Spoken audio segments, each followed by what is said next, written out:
আসসালামু আলাইকুম ভিউয়ার্স। পাটিসাপটা পিঠা বানামু চালের গুঁড়ির সাথে একটা ডিম ভেঙে একটু লবণ দিয়ে গুলে নিয়েছি। গোলার সময় যে আমি দেখাইবো আমি স্ট্যান্ড কিনবো করে কিনতে পারছি না।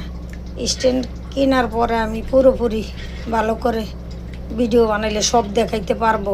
ভিডিও কিভাবে করতেছি, কিভাবে রান্না করতেছি এগুলা দেখাইতে পারতাম। এই যে এখন গুলে তারপরে দেখাইতেছি। পাটিসাপটা পিঠা বানাবো। এই যে ফ্রাই প্যান বসাইছি। এই যে এখানে ক্ষীরটা করছি দুধ দিয়ে, দুধ ঘন করে জাল দিয়ে। এইখানে আবার পায়েস রান্না করেছি, শুধু দুধ। রোদ্রের আলোতে দেখা যায় কিনা বুঝি না, শুধু দুধ দিয়ে গাঢ় করে পায়েস রান্না করেছি। আপনাদের যদি ভালো লাগে প্লিজ লাইক কমেন্ট শেয়ার করবেন ভিডিওটা। এইখানে পাটিসাপটা পিঠা বানাবো। ননস্টিকের প্যান গরম হয়ে গিয়েছে। সবাই ভালো থাকবেন, দোয়া ও ভালোবাসা রইল।